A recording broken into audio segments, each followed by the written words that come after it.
अस्सलाम वालेकुम, welcome to my new video. हम introduction to statistical theory part 1 Sher Mohammad Ali Chaudhary का चैप्टर 3 कर रहे थे। चैप्टर 3 के हम 3.17 तक पहुंच गए हैं। 3.17 का पार्ट ए है the number of cars crossing a certain range in a big city in 10 intervals of 5 minutes each was recorded as follows. वो कह रहे हैं कि नंबर ऑफ 10 कार्स हैं आपकी, ठीक है। ये आपका जो है ना क्लास नंबर ऑफ कार्स आ गई हैं। फिर आपका जो एक्स है वो है 25, 15, 18, 30, 20, 20, 12, 9, 16, 15। आपने कैलकुलेट करना है अर्थमेटिक मीन, मीडियन और ज्योमेट्रिक मीन। चले अब हम इसको सॉल्व करते हैं। हमने नंबर ऑफ़ कार्स लिख ली है, साथ ही हम लोगों ने एक्स लिख लिया है। अरेंज करके हमने अपने एक्स को लिखा है, आपने भी अरेंज करके लिखना है, क्योंकि अर्थमेटिक मीन में भी हमें अरेंज डाटा नहीं चाहिए होता, ना ही ज्योमेट्रिक मीन में। हमें अरेंज डाटा मीडियन में चाहिए होता है, इसलिए आप अपने डाटा को अरेंज करके लिखेंगे।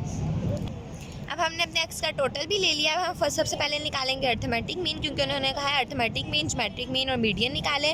अर्थमेटिक मीन का फार्मूला है arithmetic mean is equal to sigma x over n. Sigma x मतलब जो आपका एक्स है, आप इसका टोटल और इसको डिवाइड करें एन के साथ, मतलब आपके जितनी नंबर ऑफ़ कार्स हैं। अब 180 को जब 10 से डिवाइड करेंगे तो आपका जो है अर्थमेटिक मीन 18 आ जाएगा। अर्थमेटिक मीन को एक्स बार से भी हम डिनोट करते हैं। अब हम निकालेंगे मीडियन।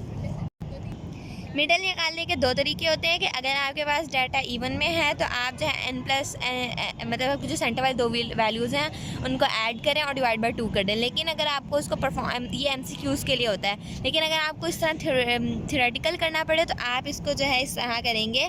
हम डिनोट इसको करते हैं x के ऊपर ये निशान लगा के, और उसके बाद है value of n plus 1/2 observation. ये है इवन नंबर्स के लिए। अगर ऑड नंबर्स आए तो n/2 आएगा। अब आप n की जगह पे जो है जितने आपके नंबर ऑफ़ कार्स है वो पुट करेंगे। नंबर ऑफ़ कार्स 10 है प्लस 1/2, ठीक है। अब आप इसको सॉल्व करें। अब आपके पास आ गया है 5.5। अब आप इसको इस तरह लिखेंगे, आप लिखेंगे फिफ्थ ऑब्जर्वेशन। अगर आपके पास यहाँ 6.5 आ जाता तो आप यहाँ 6 लिखते हैं। अब आपके पास 5.5 है, आप यहाँ लिखेंगे फिफ्थ ऑब्जर्वेशन प्लस 0.5। देखें, आप फिफ्थ ऑब्जर्वेशन अलग कर दिया और 0.5 अलग कर दिया है, इसलिए आप लिखेंगे 0.5। आगे ब्रैकेट के अंदर आप लिखेंगे सिक्स्थ माइनस फिफ्थ वैल्यू, मतलब या आप यहाँ साथ लिख दें वैल्यू या तो फिर ना लिखें। इसका मतलब यही है कि फिफ्थ और सिक्स ऑब्जर्वेशन को आपस में माइनस करना है।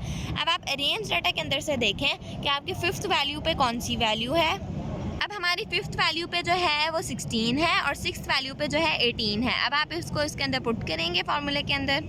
अब मैंने फिफ्थ वैल्यू की जगह पे उसकी वैल्यू लिख दी थी और सिक्स की जगह पे उसकी वैल्यू लिख दी थी और फिर इसको सॉल्व कर लिया। सॉल्व करने से हमारा मीडियन 17 आ गया है। ज्योमेट्रिक मीन का एक फार्मूला वो होता है जो अंडर रूट ले लेते हैं आप सारी एक्स की वैल्यूज़ का। लेकिन इसके अंदर हम ये वाला ज़्यादा वैल्यूज़ है, इसलिए हम लोग फार्मूला ये वाला लगाएंगे, anti log sigma log x over n। आप इसके अंदर ये वाला फार्मूला लगाएंगे। देखिए, अब आपको इसके लिए log x निकालना है। अब हम log x निकालेंगे। log हम इस तरह निकालते हैं, हम ये यहाँ पे log का ऑप्शन होता है कैलकुलेटर में, उसको प्रेस करेंगे। साथ ही हम इसकी ब्रैकेट जो लग गई है इसके अंदर 9 लिखेंगे, ब्रैकेट को बंद करेंगे, उसके बाद इक्वल करेंगे तो आपका जो log का आंसर आ जाएगा 0.95, ठीक है। अब आप इसको 4 डेसिमल पॉइंट्स तक लिख लें और इसी तरह हमने सारा अपना log x निकालना है, साथ ही उसको टोटल भी ले लेना है।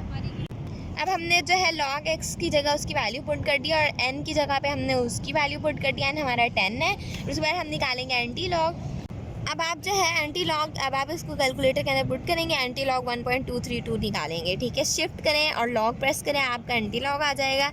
उसके बाद आप लिखें जो वैल्यू आपकी आई है 1.2322, ठीक है। इसके बाद आप इक्वल प्रेस करें तो आपका आंसर आ जाएगा। आपका ज्योमेट्रिक मीन आया है 17.06, ठीक है।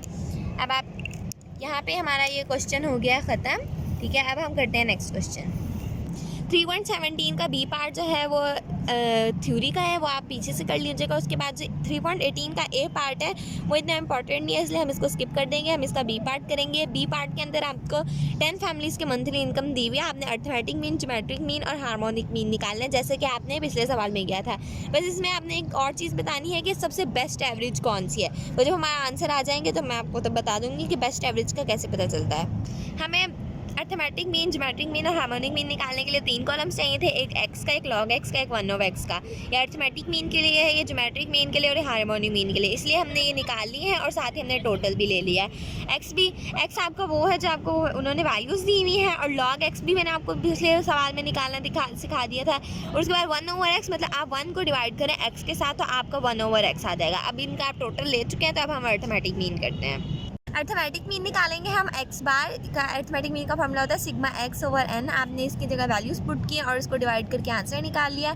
साथ ही ज्योमेट्रिक मीन का फॉर्मूला होता है anti log sigma log x/n। इसके अंदर आपने वैल्यूज पुट की और आंसर निकाल लिया, ठीक है।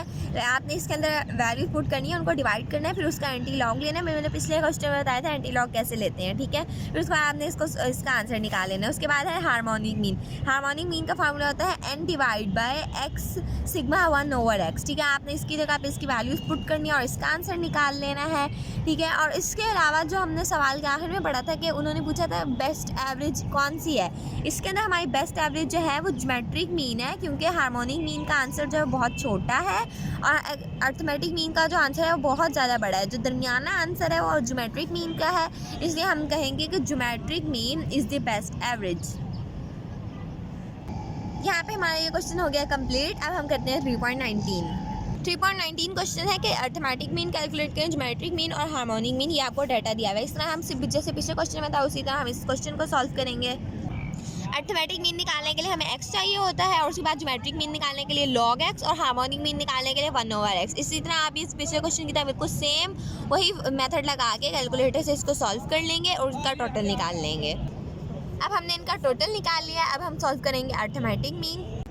अर्थमेटिक मीन निकालने का फॉर्मूला होता है सिग्मा x/n। सिग्मा x/n की जगह आपने उसकी वैल्यूज़ पुट की। n हमारा 15 था, आपने जो है x की वैल्यूज़ को काउंट कर लेना है कि वो कितनी है और उसके बाद उसको डिवाइड कर लेना, आपका आंसर आ जाएगा, ठीक है। इसके बाद ज्योमेट्रिक मीन करेंगे।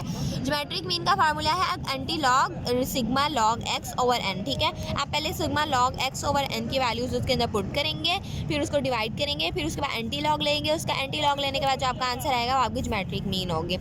अब हम निकालेंगे हार्मोनिक मीन का फार्मूला होता है n divide by sigma 1/x। उसके बाद आप इसके अंदर वैल्यूज पुट करेंगे और उसको डिवाइड कर देंगे, तो इस आपका आंसर आ जाएगा। इसमें हमें सिर्फ अर्थमेटिक मीन, ज्योमेट्रिक मीन और हार्मोनिक मीन निकालने का कहा गया था और कोई सवाल नहीं पूछे थे, इसलिए हमारा ये क्वेश्चन हो गया ख़त्म। अल्लाह हाफिज़। अब हम मिलेंगे नेक्स्ट वीडियो में इंशाल्लाह।